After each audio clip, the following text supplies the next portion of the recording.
Good evening and welcome everyone to Are You Ready to Garden? Presented by Rutgers Cooperative Extension of Middlesex County. I'm your host, Angela Monahan. I am the Master Gardener Coordinator for Middlesex County, and I just want to thank everybody for being here tonight and joining us for the garlic growing webinar.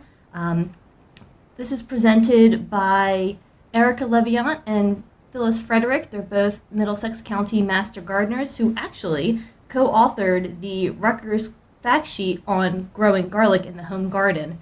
If you're interested in viewing that fact sheet, I'm going to post it in the chat. It's a link that you can visit and you can read all about it later on if you want to refresh your memory. And so tonight's presentation is about growing garlic. So without further ado, let's get this started. Thank you for attending this Growing Garlic in the Home Garden session. Whether you're new to growing garlic or have grown it previously, our goal is to have you learn something new that you didn't know before you attended this session. I'm Phyllis Frederick, Master Gardener with the Middlesex County Master Gardener Program, and my co-presenter is Erica Leviant, also a Master Gardener with the Middlesex County Master Gardener Program. We met at and are proud graduates of the class of 2009. To give you some background, I've grown garlic in my backyard vegetable garden where I've grown about 20 bulbs a year. Erica has a small family farm in upstate New York where she grows about 1,000 bulbs of garlic. So you'll get two different perspectives, but we're both in agreement about the joys of growing garlic. So why grow garlic? Well, this year in particular, because of the pandemic, because people are so health conscious, there are many reasons to grow your own garlic. Garlic is known for its immune boosting properties, which makes it that much more desirable. I've even heard that there's a shortage of garlic in some areas of the country. I don't know if it exists in your area, but growing your own will ensure that you have good stock and that you have locally grown and hopefully organically grown garlic. That's one of the reasons to grow garlic. Another one is that it's easy to grow. It's nearly effortless, and it's very rewarding. If grown properly, it requires very little maintenance. When you plant in the fall, it grows underground through the winter, and you start seeing it come up in early spring. It takes up a little bit of space, and it's long-lasting. It's like a baby. It takes 9 months to mature. In this area of New Jersey, you can plant it around Halloween, and you can harvest it the end of June, beginning of July. Another consideration is that you can grow different varieties, kind of like apples, with different flavors. In the supermarket, you usually just see one basic type of garlic. And most of the garlic that's in the supermarkets are grown elsewhere. A lot of the supermarket garlic comes from China, which is why you can't really use that as planting stock. And we'll go into that reason further on in the session. When you grow it in your own garden, you can choose from hundreds of colorful and tasteful varieties, such as purple garlic, brown garlic, and red garlic.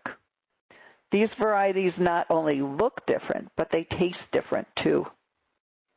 We have divided this session into the following discussion points. First, we'll discuss some of the history of garlic. We'll go through the different tastes and flavors, the various edible forms of garlic.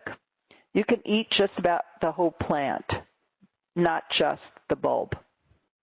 We'll go into the different categories, how to prepare your growing bed and plant your garlic, care and fertilizing, harvesting, and curing and storage.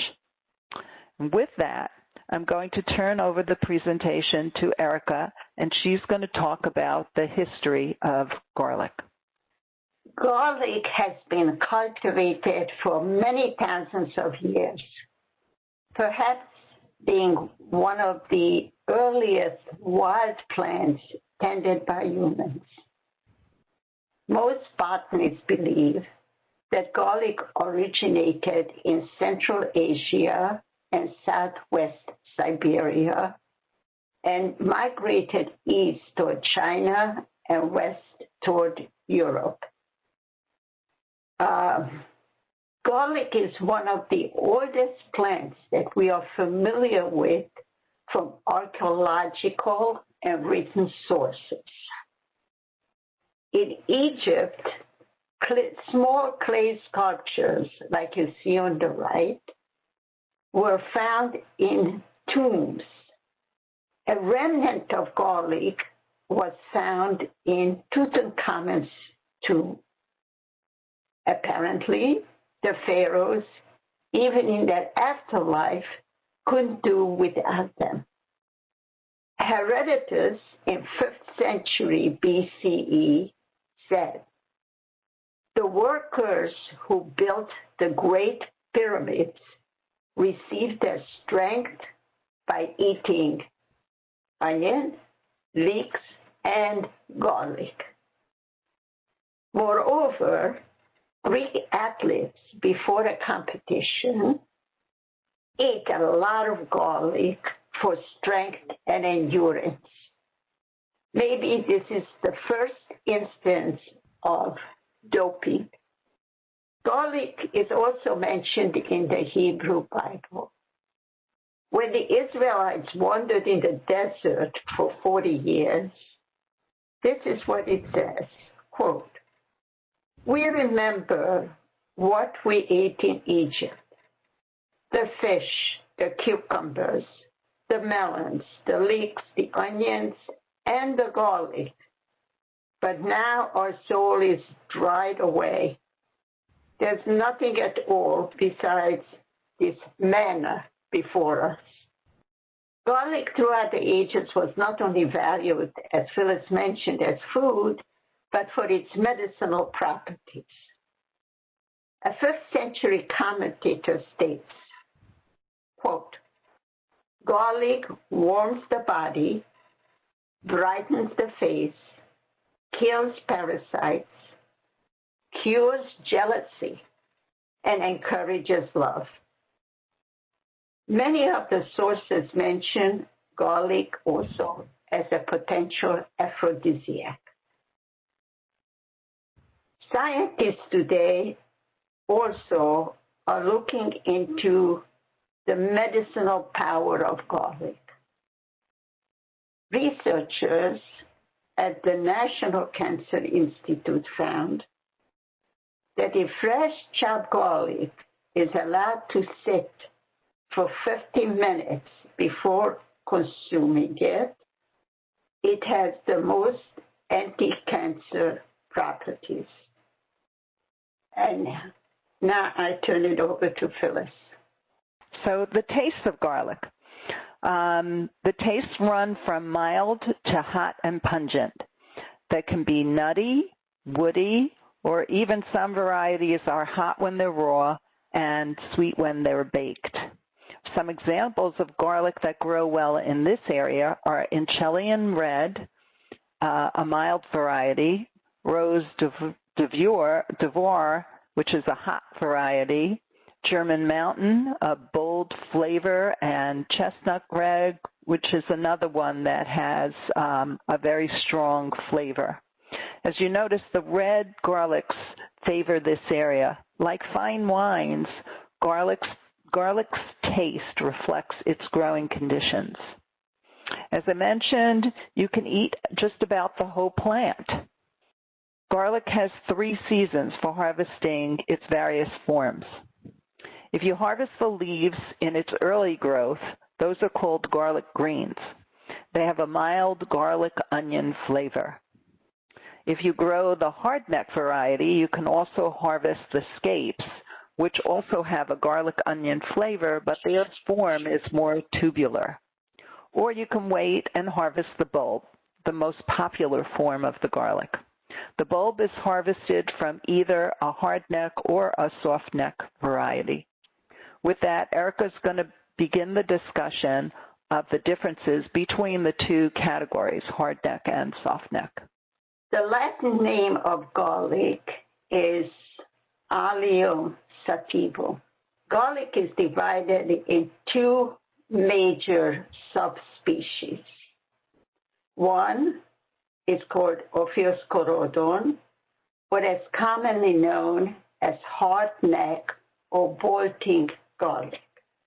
The second is sativum, or as commonly known as softneck or non-bolting garlic. So first, we are going to talk about the characteristics of the hardneck garlic. Oh, and I also want to mention that under each of these two subspecies are many varieties. Experts categorized some 230 different garlic varieties, each with their specific characteristics. So what is the characteristic of a hardneck garlic? As you see in the picture on the top middle, the hardneck garlic has a flower stalk in the middle, commonly called a scape, whereas the softneck do not. This woody central stalk extends down to the basal plate at the bottom of the bulb. As you see, the cloves are arranged in a symmetrical fashion around the woody flower stalk. The cloves are approximately the same size, and there can range between 4 to 7 cloves in a hardneck garlic bulb. In the spring, the plant sends up a flower stalk, as you look at the left, commonly called the scape, whereas the softnecks do not. This woody central stalk extends down to the basal plate at the bottom of the bulb. On the top of the flower stalk, called the scape, you see a swollen tip. This is called the umbel. The umbel covered by a pointed spade. The umbel contains a cluster of greenish-white or pink flowers called bulbils. If you don't remove the scape, the plant will flower. In the spring, at a certain time, the scape will curl and loop, as you see in the center picture, at the same varieties curl and spin around beautifully like a synchronized ballet at the same time. When we will talk about harvest, we will note that at this time, when the scapes curl, this is the time to remove them. When you remove the scapes, the energy of the plant is directed toward developing the underground garlic bulb. Hardneck garlic is considered a favorite of gourmets and chefs because of its subtle and varied flavors, and for the practical reason that it's easy to peel. Its only drawback is that it will not store as long as softneck garlics. Also, hardneck is more fussy than softneck, and it needs more attention to grow it properly. So now I turn it over to Phyllis to tell you about softneck. Okay, thank you. So soft-neck garlic, as Erica mentioned, has a longer shelf life, and that's why you usually see that kind of garlic in the supermarkets. Some prefer soft-neck garlic because they have many cloves within the bulb, but the cloves are smaller and they're more difficult to peel. Soft-necks tend to be easier to grow. They have a milder flavor, and the softness of their leaves lend themselves to braiding.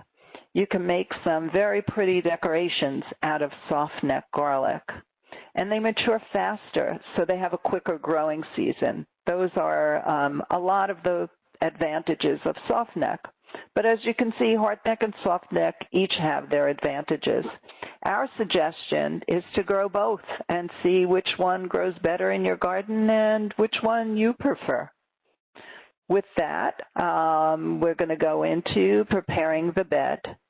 And you can make sure when you prepare the bed that your soil is loose with as few rocks as possible. If you have a lot of rocks in your garden, you're going to wind up with gnarly bulbs because they have to grow around the rocks. They'll be obstructing your garlic. Plants that grow well with garlic, the companions, are roses, tomatoes, and lettuce, just to name a few. Plants that don't grow well with garlic, that are adversarial, are onions, legumes like beans and peas, and sage. Since onions and garlics are both in the allium family, they compete for the same resources. Legumes and sage are known to stunt the growth of garlic. This practice of observing companion and adversarial planting is referred to as companion planting. Taking into consideration what you can grow together will ease your growing maintenance. Garlic grows in full sun to part shade and requires good drainage, preferably with a raised bed. We like to say that garlic doesn't like to get its feet wet. If left in a soggy area, the bulbs will rot. You can amend your soil with compost, peat, or humus to improve the drainage. Garlic grows in just about any kind of soil, but prefers a pH of around 6.5 to 7, which is nearly neutral to slightly acidic. You can get a soil test done by your local agricultural extension agent, or just take a chance and amend the soil yourself with a compost and peat moss and humus. To reduce acidity, if you do have a pH test done, if your soil is too acidy, you can add lime. Alternately, to reduce the alkaline properties in your soil, you can add elemental sulfur or ammonium sulfate. Again, garlic is very forgiving, so you don't have to fret about the soil conditions. And now Erica will discuss planting garlic. Now I think we come to the most practical part, how to plant garlic. We have to say when to plant it, what to plant, and how to plant. So we plant garlic in our area between Halloween and Thanksgiving. And sometimes, I would say in the beginning of November. It is a little tricky because one should plant at least 2 weeks because the ground freezes solid. But if you plant too early, there will be a lot of green growth before the winter that can be damaged by the cold and strong winds. Now, what to plant? Phyllis explained to you already how to what to plant. Sorry. Get good quality, preferably organic seed garlic. As Phyllis already said, supermarket garlic is usually sprayed to retard sprouting. Do not use supermarket garlic. Get your seed garlic from a reputable seed company. If you are a first-time grower, get a selection of different varieties to see what works best for you and which one you like the best. How to plant. Phyllis explained to you how to prepare the bed. If you can do this just before you plant, would be the best, because the soil has to be nice and porous and fluffy so you can push the cloves in with your finger. Once you have the bed prepared, mark a grid. It should be 5 inches between cloves and 9 inches between rows. Now we turn to the garlic bulb. Only the firmest bulb should be selected. A 2 to 2.5 inch bulb will produce probably the largest bulbs. Don't pop or separate the bulbs till you are ready to plant.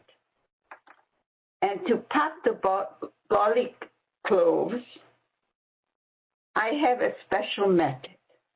I start by running my thumbnail around the woody stem just about the cloves, and this breaks the bulb wrappers. It's not good for your manicure. Next, grab the stem as close to the top of the bulb as possible and give a vigorous twist and turn. Then you place your 2 thumbs under the wrapper and you push down and out to break apart the bulb. Handle the cloves gently. Don't throw them around or drop them, because garlic bruises easily. When you separate the cloves, you have to be careful not to break off the basal plate, the hard, dark scab at the bottom of the cloves, from which the stem and the roots will grow. Now you are ready to plant your clove. Make sure that you plant the cloves with the pointy side up. Otherwise, it will have to make a somersault and to get the roots to the bottom. Discard any damaged or diseased bulbs.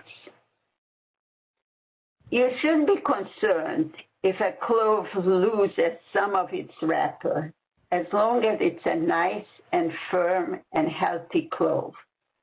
Also, the shape of the clove doesn't matter. If you see a little bit of unusual shape, it wouldn't matter. But plant only the large, firm, healthy cloves. The cloves have to be planted about 2 to 4 inch deep. After you planted the cloves, pat down the earth to ensure good contact between clove and the soil particles. Air pockets around the cloves can conduct both fungal growth and dehydration. Now you planted the garlic. Next, you have to mulch. The benefit of the mulch, it moderates soil conditions and lessens the temperature fluctuation of the soil and moderates the moisture content of the soil. What is the best mulch? There are many opinions. You can mulch with freshly cut grass if it was not treated with chemicals. You can mulch with chopped leaves of deciduous trees, with straw, or with hay. Whatever mulch you choose, make sure you fluff up the mulch and you cover the bed at least 6 inches deep.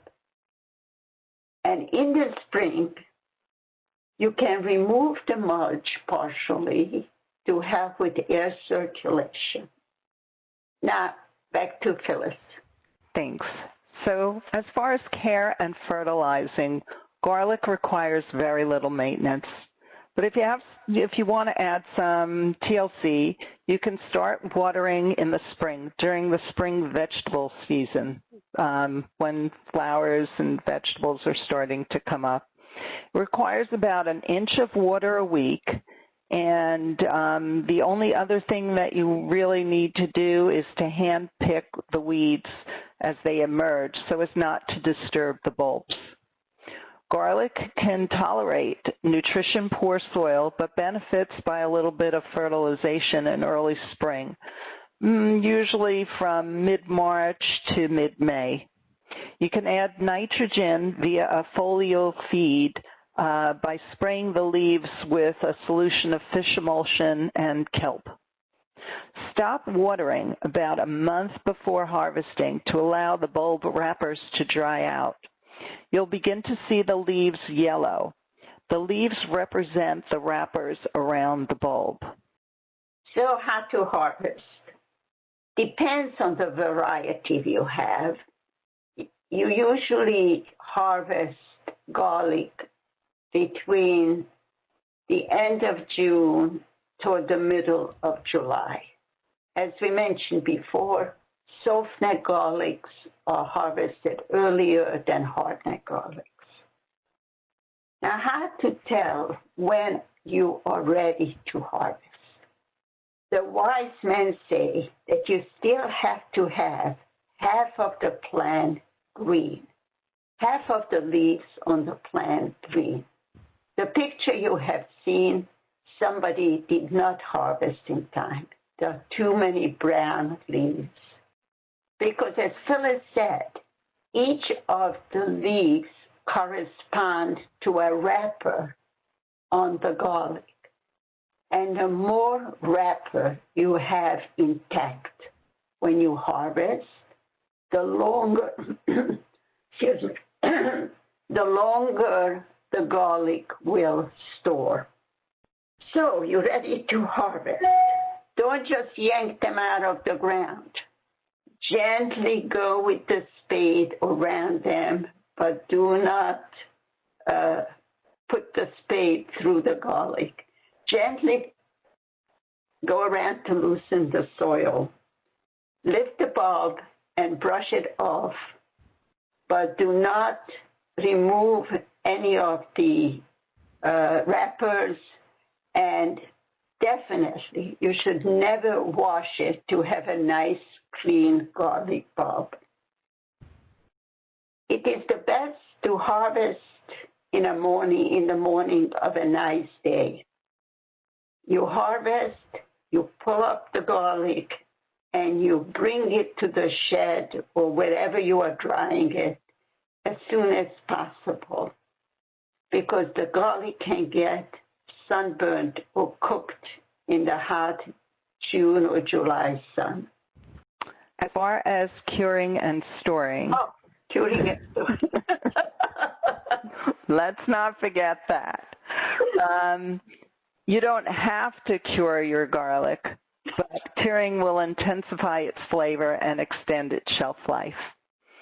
As Erica mentioned, don't wash the garlic with water because that's going to introduce mold and other diseases. So what you want to do is gently brush off the excess soil from around the bulbs. You can trim the bottom roots, we call them the whiskers, to remove some of the trapped dirt. But try to keep as much of the wrapper intact as possible to extend the shelf life. Tie the bulbs in bunches, as shown here, and hang in a cool, well-ventilated location, like a basement or a garage, for about 4 to 6 weeks. When ready, you can clean the garlic further by brushing or removing the outermost wrapper if you plan to give the garlic as a gift. We hope that you enjoy growing garlic as much as we do. If you really get into garlic, there are many garlic festivals in the fall when there's not a pandemic. Gilroy, California is the garlic capital of the U.S., and they have a huge festival. But Hudson Valley, New York is much more convenient and has a great, large growing garlic growing region. And they have a garlic festival in the fall as well. In fact, I've attended it, and I can tell you it's awesome. There are lots of presentations, vendors with all sorts of garlic tastings and items for sale, such as garlic scrapers, garlic steamers. They also have garlic braiding demonstrations and lessons. It's just a lot of fun. Erica and I have also authored a fact sheet on growing garlic. It's FS1233, and it has reference material to supplement this session. We hope you enjoyed our presentation and will make use of the information to successfully grow your own garlic. Thank you. Great. That was awesome, ladies. Thank you so much for giving that presentation. Usually that presentation is given at the Earth Center, but like we said, this year it's a little bit different because of COVID, so we wanted to share this presentation with all of you online.